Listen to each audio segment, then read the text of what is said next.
হরে কৃষ্ণ। রাধে রাধে। জয় পরমারাধ্য শ্রী গুরুপাদ পদ্ম কি জয়।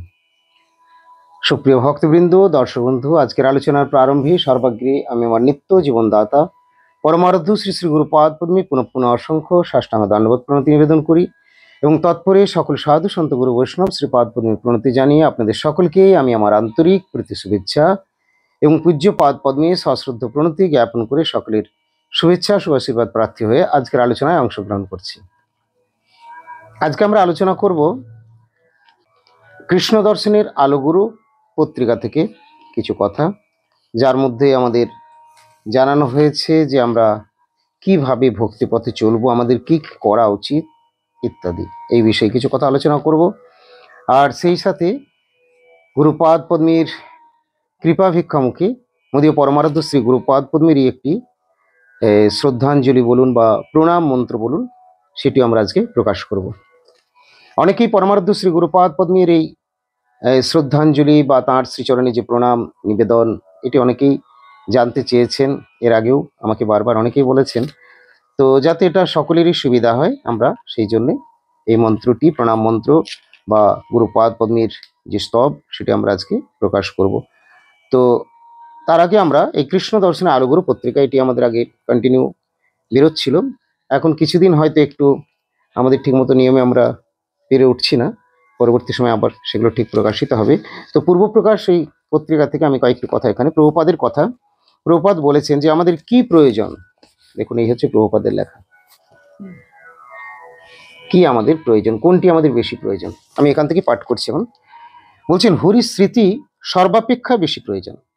শ্রী হরির স্মৃতি সর্বাপেক্ষা প্রয়োজনীয় বিষয় এবং সেটি শ্রবণ ও কীর্তনের উপর নির্ভর করে। হরিস্মৃতিটা কিভাবে হবে? শ্রবণ এবং কীর্তনের উপরে। হরিকথা শুনতে হবে। কলিযুগের ধর্মটাই হচ্ছে হরিনাম, হরের নামইব কেবলম, কেবলমাত্র হরিনাম, হরি সংকীর্তন। এই হরি সংকীর্তনের মধ্যে শ্রবণ, কীর্তন ইত্যাদি সবই রয়েছে, এগুলি আমাদের বিশেষ প্রয়োজন। এরপরে শ্রবণ কীর্তন কোথায় করতে হবে? আপনি যদি যেখানে সেখানে চলে যান, তাহলেও কিন্তু আপনার ঠিক খুব ভালো কাজ হবে না। এই জিনিস শ্রবণ করতে হবে। যারা যাত্রা, থিয়েটার, সিনেমা করছেন, অভিনয় করছেন, সেই সমস্ত অভিনয়ের যে নারদ সেজেছেন, এইরকম নারদ বা ভক্তের কাছ থেকে ভগবানের কথা শুনলে হবে না।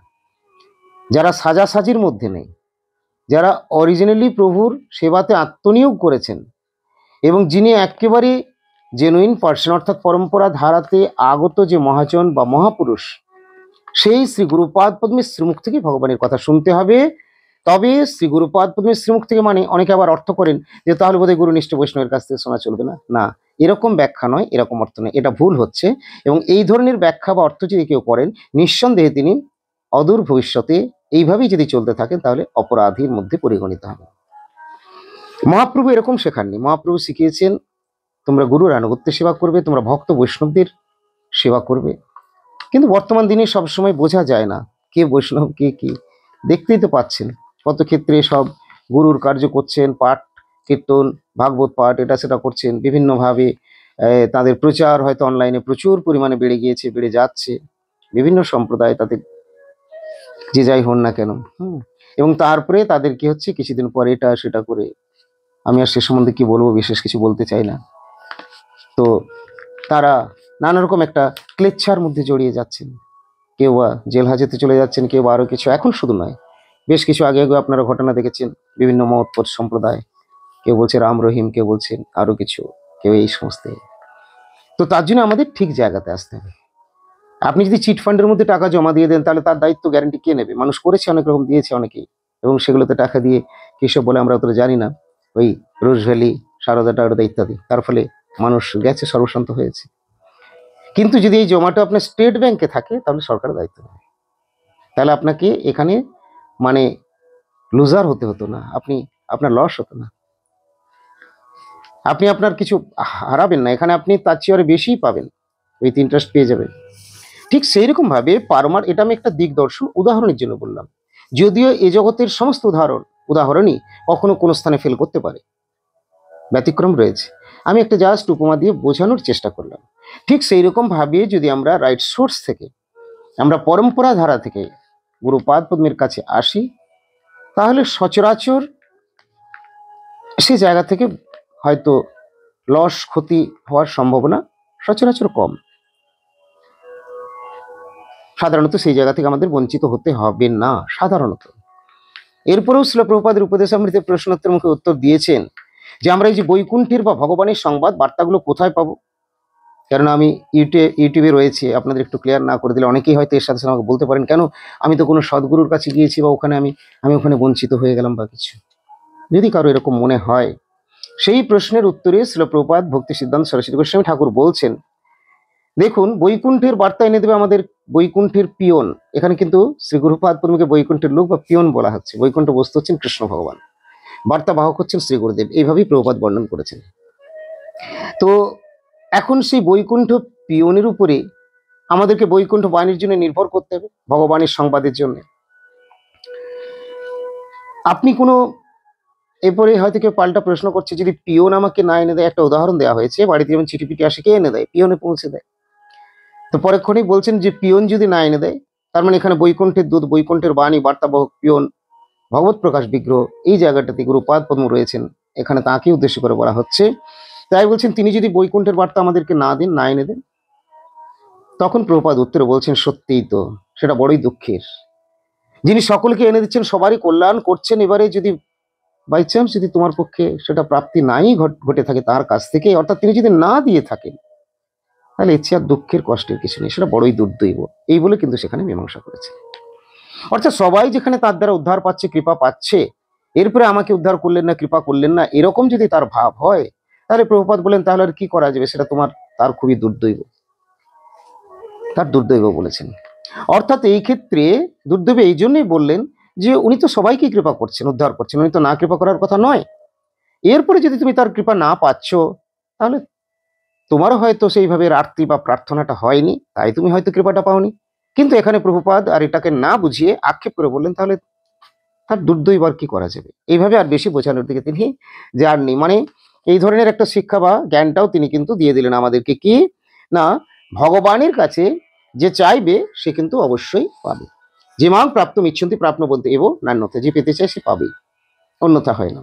শ্রীল প্রভুপাদের উপদেশামৃতে এখানে আরো বলেছেন যে আমরা অসুবিধার মধ্যে পড়ে আছি, এই বিবেক অনেক সময় আমাদেরকে হরিকথায় রুচি উৎপন্ন করায়। তাই আপনারা কেউ ভাববেন না যে আমরা দুঃখ জ্বালা যন্ত্রণায় রয়েছি, আমাদের সাধুগুরু আর কি করলেন। অনেকের প্রশ্ন আসে বলেই ভগবান কৃপা করে এগুলো আমাদের প্রকাশ করেছেন এবং সেই উত্তরগুলো আমাদের দিয়ে দেওয়া করাচ্ছেন না, এটা কখনো ভাববেন না। শ্রীবাসের পুত্র মরে গেছে, কিন্তু শ্রীবাস মহাপ্রভুকে দোষারোপ করেননি। হরিদাস ঠাকুরের পৃষ্ঠে বেত্রাঘাতের জন্য কখনো দোষারোপ করেননি ভগবানকে। ভক্ত প্রহ্লাদ কখনো দোষারোপ করেননি ভগবানকে। তাই মনে রাখবেন, আমাদের সামান্য কিছু অপ্রাপ্তি বা ত্রুটি ঘটলো কোথাও কিছু, আমাদের হরিভক্তিটা শিথিল হয়ে যায়, এটা কিন্তু হওয়া চলবে না। এটা যাদের হচ্ছে তারা কিন্তু পারমার্থিক পথে অগ্রসর লাভ করতে পারছে না, তারা দাঁড়িয়ে পড়েছে, না হয় পিছনে ফিরে চলে আসছে। তার কারণ ত্রুটিটা কোথায়? ত্রুটি হলো একমাত্র হরি কথা শোনা হয়নি। বিভিন্ন জায়গায় পাঠে কীর্তনে বিভিন্ন সম্প্রদায়ের বিভিন্ন যেখানে জনসংগঠন হয়েছে, জনসমাবেশ ঘটেছে, সেখানেই তারা গিয়েছে, হয়তো হই হুল্লোড় করেছে, খেয়েছে, প্রসাদ পেয়েছে, বা কোথাও প্রসাদ হোক না হোক প্রসাদের নামে হয়তো নিরামিষই দিয়েছে, খেয়ে চলে আসলেন। কিন্তু এইরকম করে অনেক পুজো অর্চন করলেন, পুজোতে যোগদান করলেন, এর দ্বারা কিন্তু কলিকালে উদ্ধার বা নিষ্কৃতি হবে না। কেননা কলিকালের পুজো অর্চনটাও মেন বা মুখ্য নয়। এখানে আমাদের প্রেমমোহী রাধারানী রয়েছেন, আমাদের মন্দিরে শ্রীবিগ্রহ, সব মন্দির ইত্যাদি রয়েছে, কিন্তু মুখ্য কিন্তু অর্চন নয়, কলিযুগ ধর্ম। যেখানেই যতই মঠ মন্দির ইত্যাদি যাই হোক না কেন, সেখানে কিন্তু হরিনাম হরি সংকীর্তন এটা রাখতেই হবে। বিশেষ করে অর্চনকারী যারা, তাদেরকে হরিনাম মহামন্ত্র দিয়েই অর্চন করতে হয়। পুষ্প চয়ন, মাল্য গ্রন্থন, এখন শৃঙ্গার আদি, প্রভুকে ভোগ নিবেদন, রন্ধন সেবা, বিবিধ সেবা যাই করি না কেন, যদি আমরা হরিনাম কীর্তন মুখে না করি, আমাদের সেবা সুষ্ঠুভাবে হবে না, আমাদের সম্পূর্ণ শুদ্ধ সেবা সেগুলো হবে না, প্রভুরও সুখ হবে না। এই জন্য বললেন সত্য যুগে ছিল ধ্যান, কৃতে যধ্যায়িত বিষ্ণু, ত্রেতায় ছিল যজ্ঞ, ত্রেতায়াং যজতমুখই, দাপরে ছিল অর্চন, দাপরে পরিচর্যা, আর কলিকালে কলৌ তদ হরি কীর্তন। কলিযুগের ধর্মটাই হলো হরি কীর্তন, হরি সংকীর্তন। সংকীর্তনে বাধা দেওয়া, সংকীর্তনে কুপরামর্শ দেওয়া, সংকীর্তনকে আটকে দেওয়া, এটা কখনোই সাধু সন্ত গুরু বৈষ্ণবদের যারা অনুগামী বা কৃপাপ্রাপ্ত, তারা এটা কখনোই বিশ্বাস করবেন না।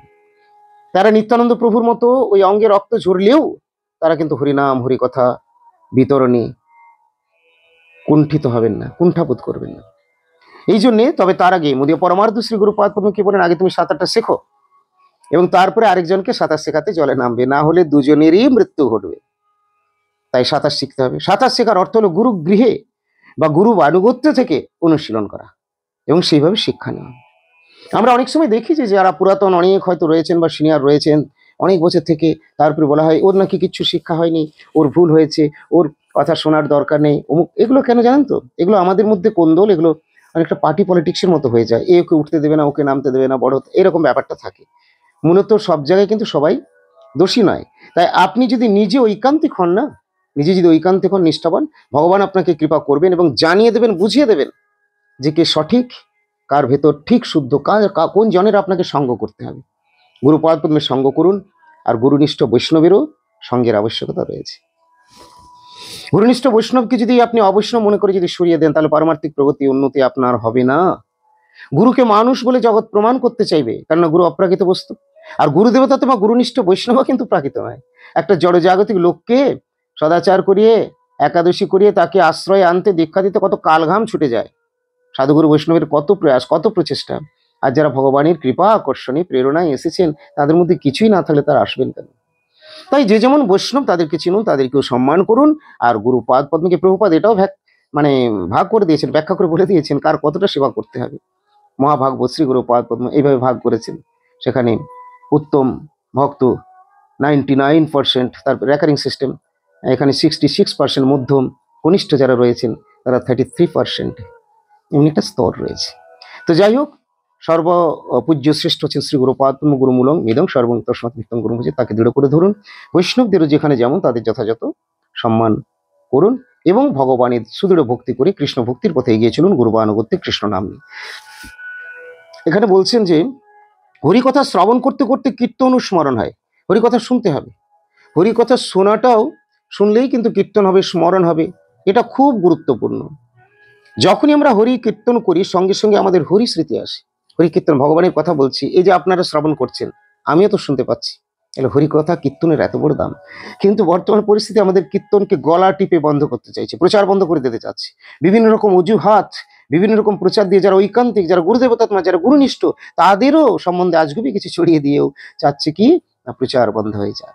কিন্তু না, প্রচার বন্ধ করবেন না, প্রচার বন্ধ করতেও দেবেন না। তবে নিজে অবশ্যই গুরুদেবতাত্মা হবেন, গুরুর আনুগত্য থাকুন, গুরুর হয়ে গোবিন্দের ভজনা করুন, দৃঢ়তার সঙ্গে দৃঢ় পদক্ষেপে এগিয়ে চলুন। আর কারি করি ভয়, পেয়েছি গুরুর অভয়, জয় গুরু বলে হওয়া একবার।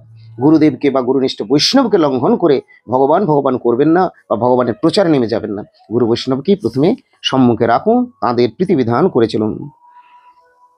বলছেন যে আমাদের শ্রবণ কীর্তনের ফলে আমাদের রুচি জন্মাবে। স্বাভাবিক রুচি উৎপন্ন হওয়ার নাম হলো আত্মসমর্পণ। এভাবে রুচি হবে, রুচি হলে আত্মসমর্পণ হবে। কে সেই বড় বস্তু? সেই বড় বস্তু হচ্ছেন গোবিন্দ। এটা যেদিন আমরা বুঝতে পারবো যে গোবিন্দ বড়, কিন্তু তার চেয়ে আর বড় কে না, তার চেয়ে বড় করেছেন তার ভক্তকে। মূল বড় হচ্ছেন গোবিন্দই, কিন্তু গোবিন্দ আবার কাকে বড় করেছেন? তার ভক্তকে।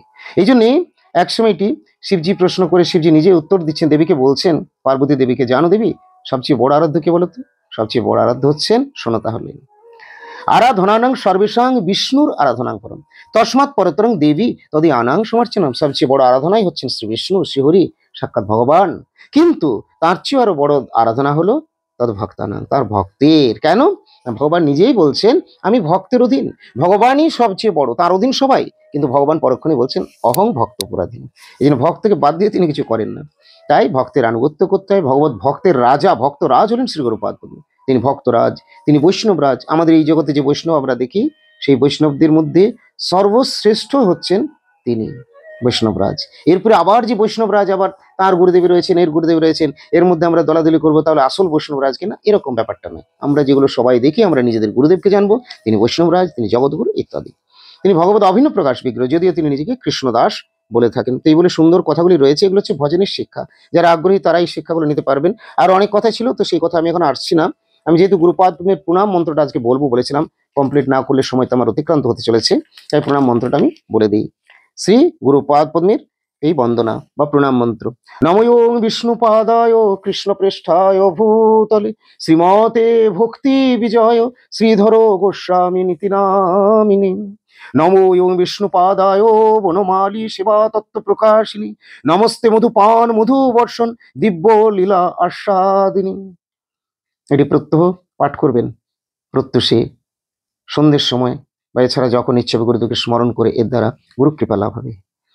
নমস্তে গৌর পৃষ্ঠায় সংকীর্তন প্রবর্তিনে, নমস্তে গুরুদেবায় শ্রীকৃষ্ণ চৈতন্য স্বরূপিণী, নমস্তে মহামন্ত্রদায়িনে ইষ্ট বল স্বরূপিণী, নমস্তে ভক্তি বিজয় শ্রীধর গোস্বামী নামিনী, নম রাধা পৃষ্ঠায় কৃষ্ণানন্দদায়িনী, নমস্তে ভক্তি বিগ্রহ নিত্যানন্দ স্বরূপিণী, নমস্তে আচার্য দেবায় স্নেহ বিগ্রহ রূপিণী, নমস্তে ভক্তবৎসল প্রেম ভক্তি দায়িনী, নমস্তে প্রভু পৃষ্ঠায় নমস্তে দীনতারিণী, নমো পতিত পাবনায় সেবা বিগ্রহ রূপিণী।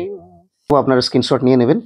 তো এইভাবে এই প্রণাম মন্ত্র যদি উচ্চারণ করেন নিজ গুরুপাদ পদ্মের, প্রভুজি প্রভুপাদ তাদের তো প্রণাম মন্ত্র আপনারা ছোট্ট পুস্তিকা বা গ্রন্থের মধ্যে পেয়েছেন, ইতিমধ্যে প্রমাণিত শ্রী গুরুপাদ পদ্মের। তো এটা আপনারা সকলেই নিজেরা জেনে নেবেন বা অন্যান্য ভক্তদেরকে আশ্রিতদেরকে শেয়ার করে দেবেন। শ্রদ্ধালু জন অনেকেই শুনতে চান। আমি গিয়েছিলাম বিভিন্ন জায়গায়, আমি গুরুপাদ পদ্মের যে বন্দনা কীর্তনটা, যেটা আমি কীর্তনের ছেলে যেটা করি, শ্রী গুরু কৃপা বিনা নাহি অন্য ধন, এটা অনেকেই চান যে মহারাজ একটু লিখে বা পাঠিয়ে দিলে, আমার সময় হয়নি, তো সেটা আমরা পরবর্তী সময়ে দেওয়ার চেষ্টা করব। ভালো থাকুন সকলে। আজকের মতো আমি এখানেই শেষ করব। তবে বিরতি দেওয়ার আগে বলবো, যারা এখন আমাদের চ্যানেলটি সাবস্ক্রাইব করেনি তারা চ্যানেলটি সাবস্ক্রাইব করে আমাদের সঙ্গে থাকুন আর নিয়মিত দেখতে পাবেন আমাদের পারমার্থিক দিব্য মধুর প্রসঙ্গগুলি। জয় শ্রী গুরুপাদ পদ্ম কি জয়, জয় শ্রীমন মহাপ্রভু কি জয়, শ্রী শ্রী রাধা গোবিন্দ বনমালী জিউ কি জয়, অনন্ত ভক্ত বৈষ্ণব বৃন্দ কি জয়, শ্রী শ্রী ভক্তি বিজয় নাম হট্ট কি জয়, হরিনাম সংকীর্তন কি জয়, নিতাই গৌর প্রেমানন্দে হরি হরি बोल, राधे राधे।